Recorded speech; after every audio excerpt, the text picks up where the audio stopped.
Nous sommes rendus à une vidéo importante où est-ce qu'on va apprendre comment ouvrir nos comptes sur les plateformes d'échange qu'on voit ici qui permet de passer du monde des devises fiduciaires au monde des cryptos. Donc, quelle plateforme ouvrir? Ben, la première chose à savoir, c'est qu'idéalement, il faut s'ouvrir au moins une à deux, peut-être trois plateformes idéalement, dans le but d'avoir certaines options. Par exemple, si on ouvre un compte avec Coinbase, ben, on peut acheter avec notre carte de crédit. Bon, c'est très bien. Les frais sont un peu plus élevés, on parle de 3,85%. Avec Bitpanda, c'est la même chose. Si on veut faire des virements plus gros, donc les cartes de crédit qui sont limitées souvent à 10 à 20 000 $, on peut s'ouvrir des comptes chez des fournisseurs de services comme Gemini, chez Kraken, qui sont internationales et qui permettent de faire des virements là, de plusieurs centaines de milliers de dollars sans problème. Donc, pour les Canadiens, je vais commencer avec les Canadiens et après on va parler des Européens. Si vous voulez faire des achats avec votre carte de crédit, ben ouvrez-vous un compte chez Coinbase parce que c'est très facile de faire des achats. On va voir ça un petit peu plus tard dans la vidéo. Pour qu'est-ce qui est des virements Interac, ShakePay, si vous voulez faire des transferts avec des virements Interac, qui est très facile, qui est l'équivalent du SEPA en Europe, ben ShakePay, c'est l'endroit. Et on peut aussi faire des gros virements bancaires là, de plusieurs centaines de milliers de dollars sans problème. Et c'est sûr que vous pouvez aussi ouvrir un compte chez Gemini et Kraken. Donc honnêtement, qu'est-ce que je vous recommanderais, c'est d'ouvrir un compte ShakePay, Gemini et Coinbase. Donc avec ça, vous allez être correct pour faire vos achats. Pour les Européens maintenant, encore une fois, ça dépend de qu'est-ce que vous voulez. Avec Coinbase, on peut faire des achats avec la carte de crédit. Avec Binance, juste ici, on peut faire des achats en virement SEPA. Avec Swissborg aussi, ça va très bien. Pour faire des virements bancaires, ben, il y a Gemini, que c'est pas mal le plus régulé qui existe aux États-Unis, et Kraken. Donc, à partir de là, vous devez réfléchir au montant que vous voulez rentrer dans le monde des crypto-monnaies, mais je vous recommande d'ouvrir un compte dans une à trois plateformes, idéalement trois plateformes pour avoir de la flexibilité dans vos achats. Maintenant, allons voir comment devenir membre vérifié chez une plateforme dans le but d'acheter des crypto-monnaies. Le principe à comprendre, qu'est-ce qu'il faut faire, c'est donner notre identité, donc une photo de notre permis de conduire, de notre passeport, et toujours activer la double authentification sur les plateformes dans le but de protéger nos comptes.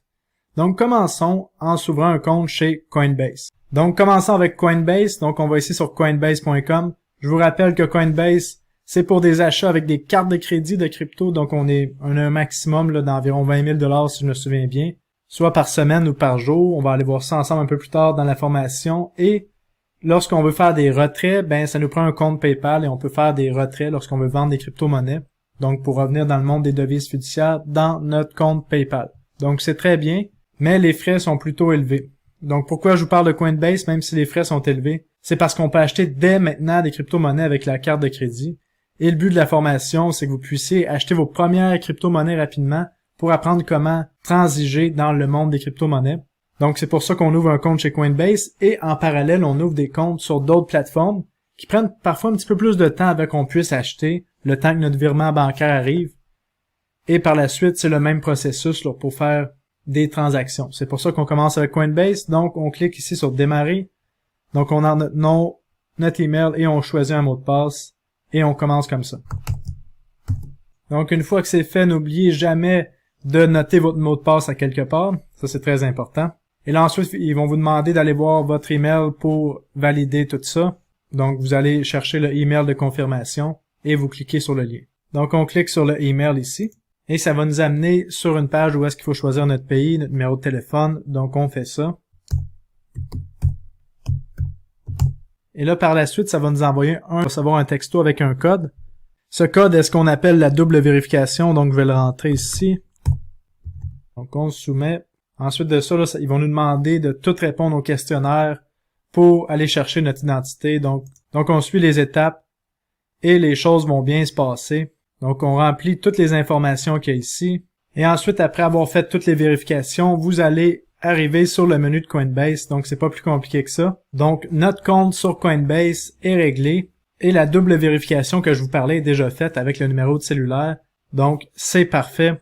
Et là, vous, normalement, le solde de votre portefeuille devrait être de 0 $. Là, moi, c'est juste que j'ai fait un petit test tantôt pour acheter à peu près 7 $ US, comme vous voyez ici, avec la carte de crédit.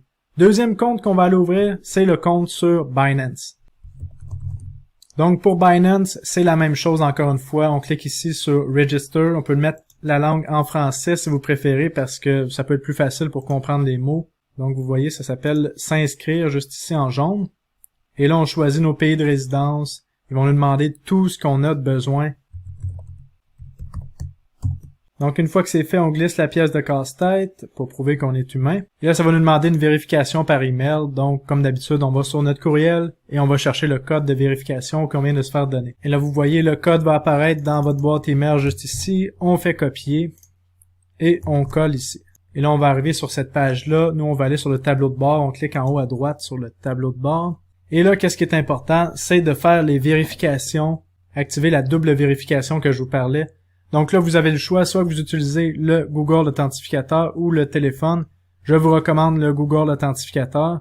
Et là, pour ce faire, avec son téléphone, il faut aller télécharger l'application sur soit App Store ou Android. Là, et ça va vous permettre d'avoir le Google Authentificateur. En fait, ça, c'est le Binance Authentificateur. Si vous voulez le Google, c'est en cliquant ici. Moi, je l'ai déjà sur mon téléphone. Donc, on fait suivant. Et là, vous voyez, ça me donne un code. Donc, qu'est-ce qu'on a à faire? C'est d'ouvrir le Google Authentificateur sur notre téléphone. Et ça nous permet d'avoir une double vérification.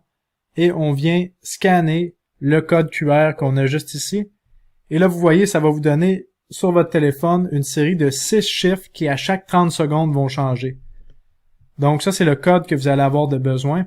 Mais la première chose à faire, c'est vous voyez le chiffre ici, vous le copiez et vous allez le sauvegarder parce que c'est aussi important que votre mot de passe d'avoir le code qui est ici, parce que si jamais votre téléphone tombe dans l'eau et ne fonctionne plus, votre Google Authentificateur, pour réavoir la séquence de chiffres de votre Binance, lorsque vous allez télécharger Google Authentificateur sur un nouveau téléphone, vous allez avoir besoin de la séquence de chiffres et lettres qu'il y a juste ici. Donc on copie et on colle ça à un endroit sécuritaire. Et ensuite on fait suivant. Et là il nous rappelle encore de sauvegarder, comme je vous ai dit, la clé, très important. Et là, finalement, ils vont nous demander d'activer le Google Authentificateur. Donc, on fait obtenir le code. Et là, le premier code à mettre, je vous dirais, c'est le code que vous allez recevoir par email parce que le code d'authentification sur Google Authentificateur change à chaque 30 secondes. Donc, allez chercher votre code par email en premier. Donc, on va le coller ici. Et là, on va voir sur notre téléphone quel est le code. Donc, je le rentre. On fait suivant. Et voilà, j'ai la double sécurité d'activer sur mon compte. Génial, je viens d'ouvrir mon compte sur Binance. Là, la deuxième chose qui reste à faire, c'est de vérifier son identité. Et pour ce faire, on clique sur vérifier juste en haut ici ou vérification d'identité. Les deux vont vous amener au même endroit. Donc, on clique sur vérifier. Et là, on choisit notre pays de résidence. Et là, encore une fois, on doit vérifier avec nos identités, là, remettre une pièce d'identité, faire une preuve qu'on est humain avec la reconnaissance faciale. Le temps de vérification peut prendre jusqu'à 10 jours. C'est pour ça qu'on a ouvert un compte sur Coinbase pour pouvoir acheter rapidement des crypto-monnaies. Et vous voyez, la limite de retrait quotidien, c'est de 50 000 $. C'est quand même un bon début là, si on regarde ça comme ça. Donc, on fait commencer. Et par la suite, c'est de répondre à tous les questionnaires qu'ils vont faire ici. Et vous allez devenir membre vérifié dans les 10 jours ouvrables comme qui est écrit sur Binance. Et je vous recommande de faire la vérification plus par la suite là, avec la justification de domicile qui va vous permettre d'avoir des limites quotidiennes plus élevées et de pouvoir avoir plus d'avantages sur leur site web. Donc dans la prochaine vidéo, on va voir comment acheter sur Binance, mais pour l'instant, le but de la vidéo, c'est faire sa vérification. Maintenant, troisième site où est-ce qu'on va se faire un compte, c'est Gemini. Donc on va ici sur Get Start pour commencer. Et là encore une fois, on se fait un nouveau compte. Donc, on écrit nos noms, notre email et on se crée un mot de passe. Une fois que c'est fait, on clique sur Next. Et là, encore une fois, ils vont déjà nous demander de faire la double vérification. Donc, c'est quand même génial. Tout se fait tout seul maintenant. Avant, c'était plus compliqué. Je vous le dis, là, en 2016-2017, c'était une autre histoire, vraiment. Et ensuite, ils vont nous envoyer un texto avec un code de 7 chiffres qu'il faut écrire juste ici. Donc, on va regarder sur le téléphone. Voilà, mon code est rentré. On clique sur Next. Et là, ils vont me demander la date de fête, le numéro d'assurance sociale, ensuite votre adresse. Et là, une fois que c'est fait, ils vont vous demander d'envoyer une photo de soit votre passeport, votre permis de conduire ou une identité nationale. Donc, on y va avec le permis de conduire, c'est le plus facile. Donc, moi, mon pays, c'est le Canada. N'oubliez pas de mettre votre propre pays. Là, on a le choix soit de continuer avec le téléphone pour prendre une photo directement de notre permis ou de télécharger une photo venant directement de notre ordinateur. Donc, vous avez le choix, faites ce qui vous convient le mieux. Donc, une fois que c'est fait, la première chose à faire, c'est d'ajouter une méthode de paiement le plus rapidement possible. Donc, on clique ici sur Add Payment Method. Et là, vous voyez, vous avez trois choix. Soit avec d'ajouter votre compte de banque directement avec Plaid, qu'est-ce qui est recommandé et qui est le plus efficace parce que rapidement, vous allez pouvoir déjà faire des achats et des virements.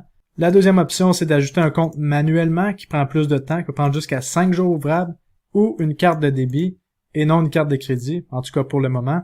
Et là, vous pouvez changer votre default currency là, pour la valeur de votre compte, en ce moment est en USD. De mon côté, ça me va. Si vous voulez le mettre en euros ou en dollars canadiens, vous cliquez sur Change ici.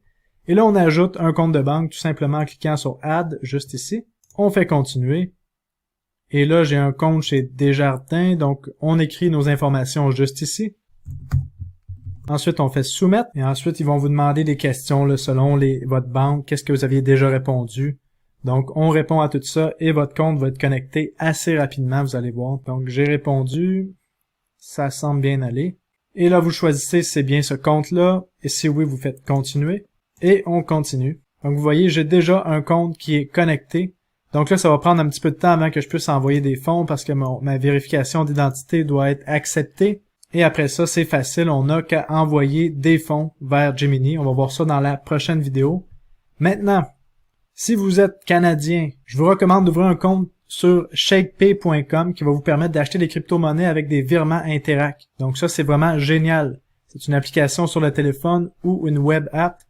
Donc vous faites la même chose, là, vous faites Get Start, vous remplissez les informations qu'ils demandent et ensuite vous allez pouvoir envoyer des virements Interac si ça vous intéresse. Pour les Européens, je vous recommande d'ouvrir un compte soit chez Swissborg qui va vous permettre de faire des virements SEPA très facilement ou la deuxième option, d'ouvrir un compte chez Bitpanda qui va vous permettre aussi là, d'acheter des crypto-monnaies facilement pour les Européens. Donc, j'espère que vous avez compris comment avoir des comptes vérifiés en faisant les démarches qu'il faut. Là, c'est toujours de donner son identité. Et ensuite de ça, on va pouvoir acheter des crypto-monnaies dans la prochaine vidéo.